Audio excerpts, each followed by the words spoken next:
السلام علیکم ناظرین، آپ دیکھ رہے ہیں نسیم زہر پاکستان۔ پاکستان کی تاریخ میں پہلی دفعہ ایک ISI کے چیف کو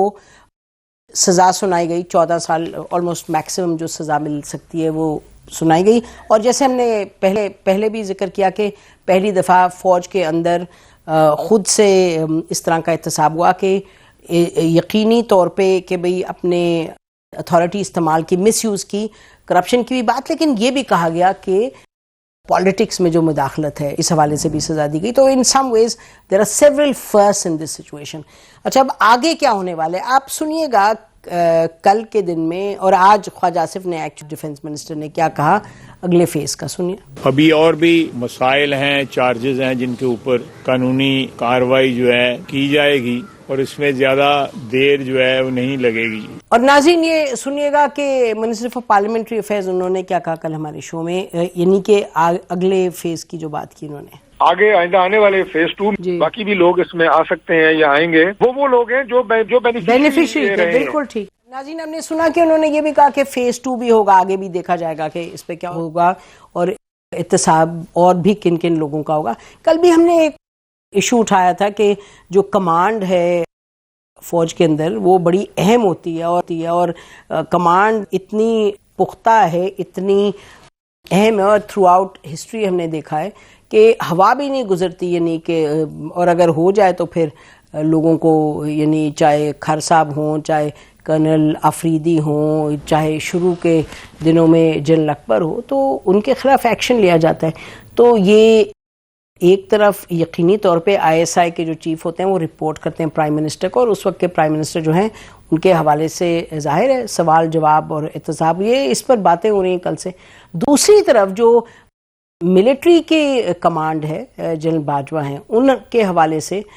بھی بات ہوگی، اور پھر یہ کہ پولیٹیکل پارٹیز جو ہیں ان کا کیا رول بنتا ہے، ان پر کیا ذمہ داری آتی ہے جب اس طرح کا معاملہ سامنے آتا ہے، کیونکہ یہ بات جو آج ہو رہی ہے اور جو فیصلہ سامنے آیا ہے اس پہ تو بہت سے لوگوں نے، جب معاملات ایسے تھے اور جب عمران خان صاحب کی حکومت تھی اور جنرل فیض کا یہ رول تھا، تو اس وقت بھی کہنے والے کہتے تھے اور سوال اٹھاتے تھے، اور اس وقت کی ٹاپ کمانڈ کے حوالے سے بھی سوال اٹھائے جاتے تھے when they were all in power تو holding their positions۔ تو ہم کیا سمجھیں کہ پاکستان کی تاریخ کو لیتے ہوئے اور جو حال میں اس وقت معاملات ہیں، ایک بڑی آج دلچسپ بات تھی، پہلی مرتبہ نہیں کی، ڈیفنس منسٹر نے، خواجہ آصف نے بڑی کلیئرلی کہا یہ ہائیبرڈ سسٹم ہے، جو اس وقت سسٹم ہے اس میں فوج کا اور سویلین حکومت ہے اس کا جو ایک رول ہے اور پالیسی ان پٹ وغیرہ میں اٹس کرسٹل کلیئر، اور اس پہ بڑی کلیئرلی خواجہ آصف پہلے بھی کہہ چکے ہیں اور بھی لوگ بات کر چکے ہیں، اور آج پھر خواجہ آصف صاحب نے ریپیٹ کیا۔ تو یہ سب چیزوں کو دیکھتے ہوئے اب ہم کیا سمجھیں کہ آگے آنے والے دنوں میں اکاؤنٹیبلٹی جو ہے فوج کے اندر کی، ہم اس سے کیا توقع کیا ہونی چاہیے، ہماری کیا ہوگی توقع، اور دوسرا یہ کہ what does this mean for overall politics, اور اگین آئی ریپیٹ کہ اس میں پولیٹیکل پارٹیز کا کیا رول بنتا ہے۔ ہمارے ساتھ ناظرین آج ڈسکشن میں ایسے لوگوں نے، دو تو ایسے ہیں who've seen decades of Pakistan's politics very closely۔ ایک ہمارے ساتھ مظہر عباس صاحب ہے، needs no introduction, senior journalist, analyst, program بھی کرتے ہیں Report Card at Geo News, اور ہمارے ساتھ موجود ہیں عمار مسعود صاحب، سینئر جرنلسٹ ہیں، اینالسٹ ہیں اور چیف ایڈیٹر بھی ہیں، رائٹر بھی ہیں، چیف ایڈیٹر وی نیوز کے ہیں، ہم لوگ دنیا نیوز میں ساتھ تھے اور چینلز پہ بہت رہے، and he has a deep understanding of power politics in this country. Barrister Saad Rasool ہے، عمر میں کم ہے لیکن ان کا جو اپنا تجزیہ ہے اور جو یہ جس طریقے سے معاملات کو دیکھتے ہیں، تو he has a very sober serious view on things also. آپ تینوں کا بہت بہت شکریہ پروگرام میں آنے کا۔ مظہر آپ سے شروع کرتے ہیں، ذرا بتائیے گا کہ کیا اب معاملات آپ کس طرف جاتے دیکھ رہے ہیں، جو ابھی تک ڈیولپمنٹس ہوئی ہیں اس پہ آپ کیا کہیں گے؟ شکریہ نسیم۔ دیکھیے ظاہر ہے ڈیولپمنٹ تو بہت اہم ہے، اور جس طرح ظاہر ہے آج کل سے جو میڈیا میں جس طریقے سے اس کو ہائی لائٹ بھی کیا گیا ہے، اور کیونکہ یہ پہلی مرتبہ ہوا ہے کہ کسی فارمر ISI چیف کو جو ہے نا وہ سزا ہوئی ہے، اور ان کے حوالے سے مختلف ISI چیفز کے حوالے سے مختلف باتیں تو آتی رہی ہیں، لیکن یہ پہلی دفعہ ہوا ہے کہ کسی کا ٹرائل ہوا اور پھر کنوکشن ہوئی۔ لیکن کیا، اور جس میں جو چارجز ہیں وہ بہت اہم ہیں. ایک تو ظاہر پراپرٹی وغیرہ کے حوالے سے جو چارجز ہیں وہ الگ ہیں، لیکن جو سب سے امپورٹنٹ ہے، جو پاکستان کی پالیٹکس کو امپیکٹ کر سکتا ہے اگر واقعی اس کو ایک مثال بنا کے آگے بڑھا جائے، اور وہ ہے سیاست میں مداخلت. اور یہی وہ نقطہ ہے جس نقطے پہ ہمیشہ تنقید ہوتی رہی ہے کہ جو سیاست میں انوالومنٹ ہوتی ہے، اور ہم نے ماضی میں دیکھا، آپ جنرل حمید گل سے اٹھا لیں، آن ورڈ اس سے پہلے بھی اٹھا لیں، لیکن اس کے بعد اگر ہم اٹھا لیں تو اس میں نظر آتا ہے کہ کس حد تک پالیٹکس میں انوالومنٹ رہی ہے. یعنی حمید گل تو برملا کہتے تھے کہ ہاں میں نے بنائی، IGI بنائی. تو یہ ساری جو چیزیں ہیں، دس از ویری امپورٹنٹ. اور لیکن مجھے جو خواجہ آصف کہہ رہے ہیں وہ ظاہر مسلم لیگ نون کا اپنا ایک پرسپیکٹو ہے، کیونکہ وہ ہرٹ ہوئے ہیں جنرل فیض کی پالیٹکس سے. لیکن یہ چیز کیا کوئی مثال بنے گی، ادارتی مثال بنے گی؟ ادارہ یہ طے کر لے گا کہ آئندہ ایسا کچھ نہیں ہوگا، یہ طے ہے کوئی بھی ادارتی سطح پہ. اور اگر کوئی انڈیویجول انوالو پایا گیا تو اس کے ساتھ ایسا ہی احتساب ہو سکتا ہے. یہ وہ ساری چیزیں جو ابھی دیکھنی ہیں. اور لیکن یہ ظاہر ہے یہ بہت سگنیفیکنٹ ہے، اور اس کو اگر واقعی جس وجہ سے اور جو ان پہ الزامات تھے، اور ابھی ظاہر ہے ان کا پاس رائٹ آف اپیل ہے، اور ان کا جب پوائنٹ آف ویو سامنے آئے گا وہ بھی ہمیں دیکھنا پڑے گا. لیکن ہونا ایسا ہی چاہیے اور اکراس دا بورڈ ہونا چاہیے. اور یہ پولیٹیکل پارٹیز کے لیے بھی سبق ہے، اور یہ ان لوگوں کے لیے بھی سبق ہونا چاہیے کہ جو پاکستان میں سیاسی جماعتیں بناتے ہیں، حکومتیں بناتے ہیں، حکومتیں توڑتے ہیں. تو اگر یہ اس کو ایک مثال بنا کے ایسا کوئی فیصلہ ہوتا ہے تو ظاہر ہے پاکستان کی پالیٹکس اور پاکستان کے ڈیموکریٹک کلچر کے لیے اچھا ہوگا. لیکن اگر اس میں بہت بڑا اف ہے کہ اگر یہ ہوتا ہے، اس کے لیے ہمیں ظاہر انتظار کرنا پڑے گا. جی تو یہ بتائیے گا عمار، آپ اس کو کس طریقے سے دیکھ رہے ہیں؟ دیکھیے، بات یہ ہے کہ جنرل فیض حمید کسی ایک شخص کا نام نہیں تھا. مجھے تو اگر ہم ماضی میں جائیں تو مجھے یوں لگتا ہے کہ وہ پاکستان کے حوالے سے ایک تاریخ عہد کا نام تھا. بہت سارے واقعات ہیں جو برے واقعات ہیں، ان سب میں سر فہرست نام جنرل فیض حمید کا نظر آتا ہے. دھرنے کی بات ہو، TLP کے حوالے سے بات ہو، 9 مئی کا واقعہ ہو، انتخابات کی بات ہو، اور یا کسی ہاؤسنگ سوسائٹی کے مالک کو بلیک میل کرنے کی، مار پیٹ کی اور اس سے زمین ہتھیانے کی بات ہو، ایک نام سرفس پہ آتا ہے اور وہ جنرل فیض حمید کا ہے. مجھے یہ یاد ہے، اور آپ کو بھی یقین یاد ہوگا، کہ جب گجرانوالہ میں نواز شریف صاحب نے جلسہ کیا تھا اور انہوں نے جنرل باجوہ کا نام لیا تھا، جنرل فیض حمید کا نام لیا تھا، اس وقت مسلم لیگ نون کی جو پوزیشن تھی، کوئی شخص یہ توقع بھی نہیں کر سکتا تھا کہ آخر میں حالات اس نہج پر آ چکے ہوں گے. لیکن ان حالات سے ہمیں یہ پتہ چلتا ہے کہ نواز شریف بہت خوش قسمت آدمی رہے ہیں. انہوں نے 9 آرمی چیف کے ساتھ کام کیا ہے، 6 کو اپوائنٹ کیا ہے، اور جب انہوں نے جنرل فیض حمید کے بارے میں گلا کیا تو جنرل فیض حمید اپنے انجام کو پہنچے ہیں. آپ نے ISPR کی پریس ریلیز کو یقیناً بہت غور سے دیکھا ہوگا. اس کے اندر زیادہ تر ذکر ہو رہا ہے آخری پیراگراف کا، لیکن اس پیراگراف سے پہلے بھی جو 2-3 باتیں ہیں وہ بڑی واضح باتیں ہیں. پہلی بات تو یہ ہے کہ یہ جو ٹرائل ہوا ہے پورے شفاف طریقے سے ہوا ہے. جنرل فیض حمید کو ہر طرح کی قانونی معاونت فراہم کی گئی ہے. 15 ماہ اس کے اندر لگے ہیں، اور آخر میں جو دوبارہ پریس ریلیز آئی ہے جس میں 2 لفظ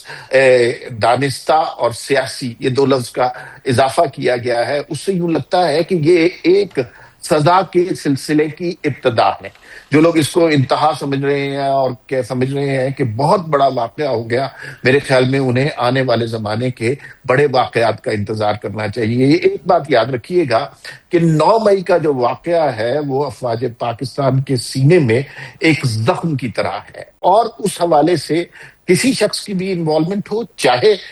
وہ فوج کا کوئی ہو، سیاستدان ہو، سوشل میڈیا پر ہو،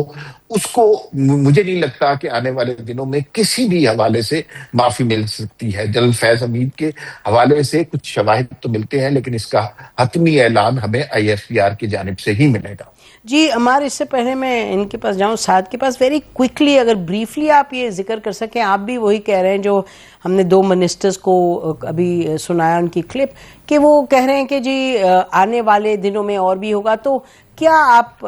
کس طرف آپ سمجھتے ہیں کہ یہ اشارہ کیا جا رہا ہے؟ کیا مطلب this is an ongoing trial اور اس میں اور لوگوں کو بھی پوچھ گچھ؟ جی بالکل جو امکانات ہے. اچھا، آئی ایس پی آر کی میٹنگز میں گزشتہ دنوں ہم جاتے رہے، بارہا ان سے ہم نے جب یہ ٹرائل کا نتیجہ نہیں آیا تھا ان سے یہ پوچھا کہ جنرل فیض حمید کے ٹرائل کا نتیجہ کیوں نہیں آ رہا، اتنی دیر کیوں نہیں لگ رہی، تو اتنی دیر کیوں لگ رہی ہے، تو انہوں نے یہ بات بارہا کہی کہ اس لیے دیر لگ رہی ہے کہ ہم چاہ رہے ہیں کہ پوری تسلی سے قانونی معاملات پورے کر کے اس کے بعد اس کا نتیجہ نکالا جائے، اس لیے کہ یہ کسی ایک عام جنرل کا ٹرائل نہیں ہے، یہ سابق ڈی جی آئی ایس آئی کا ٹرائل ہے، جو کہ بہت ہی اسٹرانگ شخص تھا، جو اپنے طور پر مستقبل کا آرمی چیف بن رہا تھا، عمران خان کے ساتھ گٹھ جوڑ کر رہا تھا. یہ سارے ظاہر باتیں اگر آپ کو پتا ہے، مجھے پتا ہے، تو یہ باتیں تو یہ یاد رکھیے گا کہ آنے والے دنوں میں اس سزا میں اضافہ ہو سکتا ہے، کمی نہیں. بے شک. جی سعد آپ بتائیے گا، یہ 2 باتیں تو یہ کہہ رہے ہیں نا کہ اس یہ بڑی انہوں نے دلچسپ طریقے سے یہ کہا کہ جی وہ جنرل فیض حمید ایک کالے دور کا نام ہے، سیاہ دور کا، جو کہ پاکستان کی کئی دہائیوں پر محیط ہے. It's not about just those 4 years. دیکھیے، میں میم عمار صاحب کی بات سے اور مظہر صاحب کی نیچرلی بات سے ایگری کرتا ہوں کہ ایک ڈیلیبریٹو پروسیس کے بعد ایک فوجی قوانین آرمی ایکٹ 1952 کے نیچے جو ایف جی سی ایم کا پروسیجر ہے اس کے مطابق ایک طویل ٹرائل ہوا، جس کے اندر بظاہراً اور ہمارے سامنے ریکارڈ تو اس وقت موجود نہیں ہے، اور نہ ہی وہ ریکارڈ تفصیلی طور پہ کسی وقت بھی موجود ہو سکے گا، کیونکہ اگر آپ نے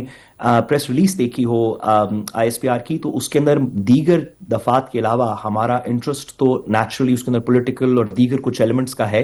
لیکن اگر آپ اس کو دیکھیے غور سے تو اس کے اندر آفیشل سیکرٹس ایکٹ کی بھی وائلیشن کا، او ایس اے کی وائلیشنز کا بھی تذکرہ ہے. جب او ایس اے کی وائلیشنز ہوں یا آفیشل سیکرٹس ایکٹ کی کوئی خلاف ورزی کی ایلیگیشنز ہوں، اور وہ ہوں بھی ایک former D G I S I کے بارے میں، تو یہ بہت مشکل ہے، تقریباً ناممکن ہے کہ کسی بھی وقت پہ ہمارے پاس پوری ایویڈنس سامنے آئے گی، بیکاز وہ قانونی طور پہ وہ ایویڈنس پروٹیکٹڈ ہے، اس کے اندر پاکستان کے بڑے امپورٹنٹ راز ہو سکتے ہیں. تو ہم ایویڈنس کے اوپر تو بھی بات نہیں کر سکتے، لیکن یہ بات ضرور کہ اس ایویڈنس کی بیسس کے اوپر 15 مہینے کا ایک ٹرائل چلا، جو کہ بظاہراً پورا ڈیو پروسیس کو فالو کرتا ہوا نظر آتا ہے. میرا خیال ہے کہ پاکستان کے اندر کوئی شخص بھی ایسا نہیں ہوگا، خواہ اس کا کسی بھی پولیٹیکل پارٹی سے اس کی ہمدردی ہو یا کوئی اور بات ہو، جو اس بات کو اپوز کرے گا یا اسے اپوز کرنا چاہیے کہ کسی بھی محکمے کے اندر، کسی بھی ادارے کے اندر، کسی بھی طبقے کے اندر اگر کسی نے خلاف ورزی کی ہے قانون کی، تو اس کے خلاف سخت سے سخت کارروائی ہونی چاہیے. اور میرے خیال میں یہ والا ٹرائل خاص طور پہ اور یہ والی سزا، جیسے کہ آپ جانتی ہیں ماضی میں general Asad Durrani was D G I S I, ان کے بارے میں بھی سپریم کورٹ نے ایک کچھ احکامات دیے، کچھ ٹرائل کی بھی فوج کے اندر کارروائی شروع ہوئی. جو اصغر خان کیس تھا اس کے اندر سپریم کورٹ نے ایف آئی اے کو ڈائریکٹ کیا اس وقت کے آرمی چیف اور D G I S I کے بارے میں کوئی کارروائی کی جائے دیگر لوگوں کے ساتھ، وہ آج تک نہیں ہوئی. ہم دیکھتے آئے ہیں کہ یہ باتیں تو ماضی کے اندر ہوتی رہیں کہ اصغر خان کیس کے اندر اور دیگر کیسز کے اندر اس طرح کے ٹرائلز ہونے چاہیے، لیکن یہ اصل میں پایا تکمیل تک پہلی دفعہ پہنچا. میری دعا یہ ہے، صرف فوج کے پرسپیکٹو میں نہیں، تمام چیزوں کے پرسپیکٹو میں، اگر آپ پچھلے 20-25 سال کی تاریخ دیکھ لیں کم از کم، تو ہم نے کچھ ایسے طبقات کریٹ کر دیے، صرف فوجی نہیں دیگر جگہوں پہ بھی، جو کہ تقریباً جو بھی کر گزرے وہ ان کی کوئی قانون کے اندر پکڑ نظر نہیں آئی. فار ایگزامپل ہماری جوڈیشری کے اندر، میں کیونکہ بطور وکیل یہ بات گزارش کرنا چاہتا ہوں کہ ہماری جوڈیشری کے اوپر ہر قسم کی ایلیگیشنز لگیں پچھلے 20-25 سال کے پیریڈ میں. اگر آپ جنرل مشرف صاحب کے پیریڈ سے آنورڈز کی بات کریں، لیکن اس پیریڈ میں کسی سپریم کورٹ کے جج کو، کسی ہائی کورٹ کے جج کو اس طرح کی کرمنل پروسیکیوشن فیس کرنے نہیں کی. تو ہم نے ایک ایسا طبقہ کریٹ کر دیا جوڈیشری کے اندر یا جوڈیشری کے تھرو، جس کے خلاف قاضی فائزہ صاحب کی طرح مقدمات بھی چلے، لیکن کوئی مثبت اس کے اندر کارروائی نہیں ہوئی. ماضی میں افتخار چودھری صاحب کے خلاف ارسلان افتخار ریلیٹڈ کیس چلا، اس میں بھی کوئی مثبت کارروائی نہیں ہوئی، وہ تمام چیزیں بند کر دی گئیں. اسی طرح اگر آپ دیکھیں تو ہماری سیاست کے اندر بھی ایک ایسا طبقہ ہے. جو کہ تھوڑی تھوڑی دیر کے لیے اریسٹ ہوا, کہیں پہ کوئی ٹرائل میں کنوکشن ہوئی, لیکن لانگ ٹرم میں وہ کنوکشن سٹینڈ نہیں کی. وہ لوگ جو کہ سیاسی اثر و رسوخ والے تھے وہ اپنی کنوکشنز میں سے نکل کے واپس برسر اقتدار ہیں. ہم نے دیکھا کہ بزنس کے اندر ابھی یہ کیا ہی ایسی ایگزامپلز دی جائیں. کراچی کے اندر ایک لڑکی جس نے 2 لوگوں کو, ہم سب نے وہ فوٹیج دیکھی, گاڑی کے نیچے دے دیا ایک باپ بیٹی کو, وہ رہا ہو گئی. اسلام آباد ہائی کورٹ کے اندر ابھی ریسنٹلی آپ نے دیکھا کہ 2 لڑکیوں مار دینے والے رہا ہو گئے. اس سے پہلے کوئٹہ کے اندر ہم سب نے وہ سی سی ٹی وی فوٹیج دیکھی جس میں ایک ایم پی, ایک اچکزئی صاحب نے ایک پولیس کے کانسٹیبل کو رون دیا تھا. سی سی ٹی وی فوٹیج موجود ہے. ان کی کوئٹل ہو گئی اس بیسس پہ کہ کوئی ایویڈنس نہیں ہے ان کے خلاف. ہم نے اکراس دا سوسائٹی, خواہ بزنس ہو, خواہ فوج ہو, خواہ عدلیہ ہو, خواہ سینئر بیوروکریٹس ہوں, آپ دیکھیں کہ الیکشن کمیشن کے کسی چیئرمین کو, کسی ممبر کو پچھلے 20-25 سال میں کوئی میجر سزا نہیں ہوئی. حالانکہ ہر پاکستان کی جماعت کہتی ہے کہ 2018 کا الیکشن بھی صحیح نہیں تھا, 24 کا بھی صحیح نہیں تھا, 13 کا بھی صحیح نہیں تھا, 8 کا بھی صحیح نہیں تھا, 2002 کا بھی صحیح نہیں تھا. تو ہم نے کچھ ایسے طبقے کریٹ کر دیے جس میں تقریباً ایک de facto legal immunity create ہو گئی تھی. مجھے امید یہ ہے فوج اپنا کام اپنی کارروائیوں کے مطابق پہلے بھی کر رہی تھی, اب بھی کر رہی ہے, لیکن مجھے امید یہ ہے کہ اس فیصلے کے بعد آہستہ آہستہ صرف فوج کے اندر نہیں, اکراس انسٹیٹیوشنز, جوڈیشری میں, بیوروکریسی میں, ہماری پاور پالیٹکس کے اندر, ہمارے بڑے بڑے پیسے والے بزنس مین کے اندر یہ کہانی ختم ہوگی کہ کچھ لوگ ایسے ہیں جو اپنی حیثیت کی وجہ سے قانون سے ماورا ہیں. وہ ماضی کے اندر ماورا رہے, چلیں ہمارے سے غلطی ہوئی, لیکن آج سے یہ روایت شروع کرتے ہوئے آئندہ اگر کوئی شخص کتنا بھی وہ بڑی پوزیشن پہ کیوں نہ ہو, اگر وہ قانون کی خلاف ورزی کرے گا تو پاکستان کا قانون اس کو کٹہرے میں لے کے آئے گا. یہ بہت اچھی بات. ناظرین ہم بریک لیتے ہیں, اس پوائنٹ پہ واپس آتے ہیں, ہمارے ساتھ رہیے گا.